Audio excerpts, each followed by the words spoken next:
Hello dear student, कैसे हैं आप लोग। उम्मीद करता हूँ आप लोग अच्छे होंगे। मैं सेल्फ विनय कुमार विन and welcome to my channel केम2 बाय विनय सर। तो आज के इस लेक्चर में हम बात करने वाले हैं, तो हम यहाँ पर 4 क्वेश्चन डिस्कस करने वाले हैं। 1.9, 1.10, 1.11 एंड 1.12 क्वेश्चन। चलिए स्टार्ट करते हैं। जो पहला क्वेश्चन है 1.9 का, क्या दिया है, a sample of drinking water. ठीक है, a sample of the drinking water was found to be severe contaminated with chloroform. Formula दे रखा है, suppose to be carcinogen, level of contamination was 15 ppm by mass। तो आपको दो question यहाँ पे फाइंड करना है, express this in percentage by mass. And second one is determine the molality of chloroform in water sample. ठीक है, तो यहाँ पर जो अगर मैं पहले की बात करूँ फर्स्ट में, तो यहाँ पर जो लिखा है 15 ppm है ना, पार्ट्स पर मिलियन बाई मास। क्वेश्चन का जो राज है वो यहीं पर है। इसका मीनिंग क्या होता है, ठीक है, इसका मीनिंग ये होता है कि 15 पार्ट्स पर मिलियन, और 1 बिलियन में कितना होता है, 10 के पावर 6 ऑफ सॉल्यूशन। ठीक है, तो यहाँ से हमें ये चीज़ पड़ रहा है। अब हमें यहाँ पर सॉल्यूट का ठीक है पता चल गया, और सॉल्यूशन का आपको पता चल गया। तो यहाँ से आपको क्या निकालना है, परसेंटेज बाई मास। तो परसेंटेज बाई मास आप कैसे निकालेंगे, तो 15 डिवाइड में सॉल्यूशन कितना है, 10 के पावर 6 इंटू परसेंटेज इंटू 100 कर दीजिए, और यहाँ से सॉल्व करेंगे तो 1.5 इंटू 10 के पावर -3 परसेंटेज इसका आंसर होगा। ठीक है, तो ये आपका परसेंटेज बाई मास आया। अब हम बात करें जो इसमें सेकेंड पार्ट है। सेकेंड पार्ट में आपको मोलेलिटी निकालना है। मोलेलिटी निकालने के लिए चाहिए weight of solute divide by molar mass of solute into होता है यहाँ पर mass of solvent in KG. ठीक है, तो यहाँ पर देखिए मोलरिटी की अगर बात की जाए तो मोलरिटी वेट ऑफ सॉल्यूट तो आपको दिया है 15, और क्लोरोफॉर्म CHCl3 इसका मोलर मास निकालेंगे तो 119.5 आएगा। ठीक है, 119.5। तो ये हो गया मोलर मास 119.5 इंटू जो आपका सॉल्वेंट है। ठीक है, वो आपका 10 के पावर 6 है, ये ग्राम है। इसको केजी में चाहिए तो यहाँ पर क्या होगा, 1000 का डिवाइड करना होगा। तो मतलब ये 1000 ऊपर आप लिख सकते हो। तो यहाँ से जो आएगा 1.26 इंटू 10 के पावर -4, ये इसका मोलरिटी होगा, आंसर नंबर। तो ये 1.9 क्वेश्चन था। तो नेक्स्ट जो इंटेक्स का क्वेश्चन है 1 पॉइंटेड, ये थ्योरेटिकल क्वेश्चन है, तो हमने इसका आंसर लिख दिया है पहले से ही। तो यहाँ क्वेश्चन के आंसर को समझते हैं, आंसर क्या कहना चाह रहा है। तो पहले क्वेश्चन को समझते हैं। दिया है what role does the molecular interaction play in solution of alcohol and water. ठीक है, तो इसमें इंटरेक्शन मतलब फोर्स ऑफ अट्रैक्शन की बात कर रहा है। तो आप सबको पता है कि अल्कोहल जो होता है वो हाइड्रोजन बॉन्ड फॉर्म करता है, और जो वाटर है आपस में वो भी हाइड्रोजन बॉन्ड फॉर्म करता है। तो दोनों मॉलिक्यूल जो है सॉल्यूट एंड सॉल्वेंट दोनों हाइड्रोजन बॉन्ड फॉर्म करते हैं। तो इसका आंसर आपको क्या लिखा है, देखिए लिखा है the pure alcohol and water molecule are held together by strong intermolecular hydrogen bond. बिल्कुल सही है। And when alcohol and water molecule mix, मतलब हम अगर सॉल्यूट को सॉल्वेंट में मिक्स करेंगे तो उससे क्या होगा, कुछ जो इंटरमॉलिक्यूलर हाइड्रोजन बॉन्ड है वो क्या होंगे, ब्रेक होंगे, है ना। अल्कोहल का आपस में हाइड्रोजन बॉन्ड है, वाटर का आपस में हाइड्रोजन बॉन्ड है। जब दोनों को आप मिक्स करोगे तो आपस का जो हाइड्रोजन बॉन्ड है वो क्या होगा, कुछ ब्रेक होगा। तो उससे ब्रेक होगा तो रिजल्ट उसका में क्या मिलेगा, इंटरेक्शन बिटवीन अल्कोहल वाटर क्या होगा, वीकर हो जाएगा देन अल्कोहल अल्कोहल या फिर वाटर वाटर से। और यही आपका अगर याद होगा तो राउल्ट्स लॉ में पॉजिटिव डेविएशन शो करेगा। ओके, तो ये आपका पहला थ्योरेटिकल पॉइंट हो जाएगा, है ना। मेरे ख्याल से इजी ही पॉइंट मैंने बना के लिखा हुआ है आंसर टू, क्योंकि अल्कोहल में हाइड्रोजन बॉन्ड है, जब मिक्स करोगे तो कुछ हाइड्रोजन बॉन्ड यहाँ से ब्रेक होगा और इंटरेक्शन जो होगा आपस में वीक हो जाएगा। दूसरा पॉइंट आप क्या लिखोगे, solution of alcohol water so positive deviation from Raoult's law, बिल्कुल सही बात है, वेपर ज़्यादा बनेगा तो पॉजिटिव डेविएशन शो करेगा।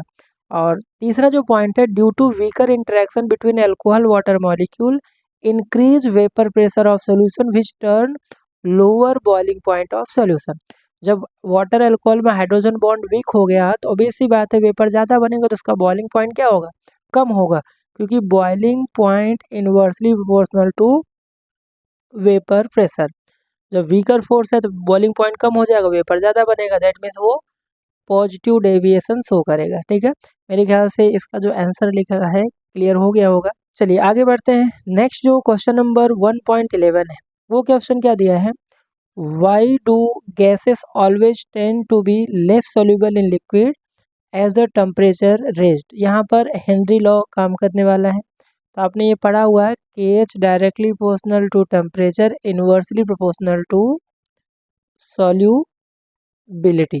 तो टेम्परेचर बढ़ाने से सॉल्युबिलिटी गैस का क्यों डिक्रीज होता है, क्योंकि ये एक एक्सोथर्मिक प्रोसेस होता है, और एक्सोथर्मिक जो प्रोसेस होता है उसका क्या होता है, टेम्परेचर बढ़ाने से सॉल्युबिलिटी क्या होता है, डिक्रीज होता है। ओके, तो इसका आंसर क्या लिखा है, solubility of gas in liquid solvent decrease with increase temperature, this is because solubility gas is liquid solvent is exothermic.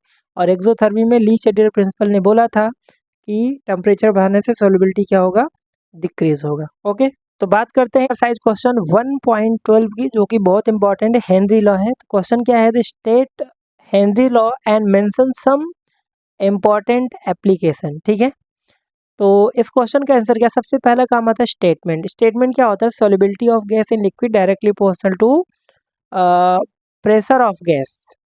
ठीक है, ये आपका पहला स्टेट। इसका दूसरा स्टेटमेंट क्या है, partial pressure of gas in vapour phase proportional to mole fraction of gas in a solution. ठीक है, तो मैथमेटिकल फॉर्म निकालेंगे तो इसका क्या आएगा, P directly proportional to X, तो P इक्वल टू आ जाएगा KH इंटू एक्स। और यहाँ पर P जो है वो partial pressure, KH Henry constant, and X जो है मोल फ्रैक्शन। इसके अलावा पॉइंट यही है कि KH की वैल्यू टेम्परेचर से डायरेक्टली प्रोपोर्शनल होगा, और सॉल्युबिलिटी ऑफ जो गैस होगा वो इन्वर्सली रिलेशन होगा। ठीक है, अब नेक्स्ट इसके हम बात करते हैं एप्लीकेशन क्या है हेनरीज लॉ का। तो 3 पॉइंट एनसीईआरटी में दिया हुआ, खासकर ये जो पॉइंट है एमसीक्यू के लिए थोड़ा सा ज़्यादा इंपॉर्टेंट है। पहला एप्लीकेशन है, to increase solubility of CO2 in soft drink and soda water, bottle is sealed under high pressure. मतलब प्रेशर बढ़ाओगे तो जो सॉल्युबिलिटी है CO2 का वो लिक्विड में बढ़ेगा। तो हेनरी लॉ काम कर रहा है, प्रेशर बढ़ने से CO2 भी वाटर में क्या हो रहा है, इंक्रीज हो रहा है। ओके, अब दूसरा जो पॉइंट है वो स्कूबा डाइवर्स से रिलेटेड है, और खासकर ये जो मैंने अंडरलाइन किया है ये पॉइंट एमसीक्यू के लिए बहुत इम्पॉर्टेंट है।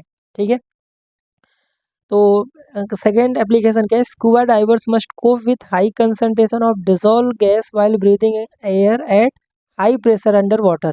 दैट मीन्स ये है कि जैसे जैसे आप वाटर में डेप्थ में जाते हैं तो प्रेशर क्या होता है, इंक्रीज होता है। तो जो भी गैस हम जो भी मास्क या ऑक्सीजन गैस सिलेंडर लेके जाते हैं तो उसका जो गैस है ब्लड में वो भी क्या होगा, बढ़ेगा। ठीक है, प्रेशर बढ़ाने से गैस भी इंक्रीज हो रहा है, वही यहाँ समझा रहा है। अब आगे दिया है, when diverse come towards the surface. अब जैसे यहाँ से डेप्थ से बाहर की तरफ आएगा तो प्रेशर क्या होगा, डिक्रीज होगा। तो जो गैस उसके बॉडी में डिजोल्व है ब्लड में वो भी क्या होगा, डिक्रीज होगा। तो वही लिखा है, pressure gradually decreases, this release the dissolve gas and leads to formation of bubbles of nitrogen. बहुत इंपॉर्टेंट है, बबल्स ऑफ नाइट्रोजन। और उसी को क्या बोलते हैं, this block the capillary and create medical condition known as bends. ठीक है, तो आपसे बोल सकता है कि बेंड्स किस गैस के कारण होता है, तो वो होता है बबल्स ऑफ नाइट्रोजन गैस। ये एमसीक्यू वाला पॉइंट है। एंड आगे, which are painful and dangerous to life to avoid the bend as well as toxic effect of high concentration of nitrogen gas in blood, tanks used scuba diver. अब इस समय क्या use करते हैं, air diluted with helium 11.7%, nitrogen 56.2% and oxygen 32.1%। आपको percentage भी पूछ सकता है, तो प्रेजेंट टाइम में एयर को डाइल्यूट किस गैस से करते हैं और कितना परसेंट लेते हैं। ठीक है, तो ये एमसीक्यू के लिए बहुत इंपॉर्टेंट है। तीसरा जो पॉइंट है कि at high altitude partial pressure, जैसे जैसे आप माउंटेनर जो जैसे जैसे आप हाइट पे जाते हो तो प्रेशर डिक्रीज होगा, तो ऑक्सीजन का जो कंसंट्रेशन है एटमॉस्फेयर में वो भी डिक्रीज होगा। और ऑक्सीजन आपको अगर मिलेगा नहीं तो वहाँ से बहुत सारी दिक्कतें हैं, ठीक है, अनेबल टू थिंकिंग, ये सब डिजीज जिसको एनोक्सिया बोलते हैं। तो इसमें पॉइंट क्या लिखा है देखिए, at high altitude the partial pressure of oxygen less than ground level. This leads to how the concentration of oxygen in blood tissue of people living at high altitude climber. Low blood oxygen cause the climber become weak and unable to think clearly. Symptom is known as anoxia. तो anoxia होता है oxygen की कमी से। और bends क्या था, bubbles of nitrogen, और परसेंटेज इंपॉर्टेंट है, ठीक है। तो ये पॉइंट थ्योरेटिकल के लिए भी इंपॉर्टेंट है ये क्वेश्चन, और एमसीक्यू के लिए भी इंपॉर्टेंट है।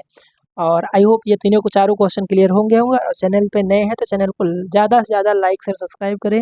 आपके लिए मैं एनसीईआरटी का लाइन टू लाइन एमसीक्यू के लिए इस साल में वीडियो और भी अपलोड करूंगा एनसीईआरटी रीडिंग, ताकि आपका एमसीक्यू स्ट्रॉन्ग। बेल आइकन को भी प्रेस करें ताकि आपको वीडियो को नोटिफिकेशन मिलता रहे। मिलते हैं नेक्स्ट लेक्चर में।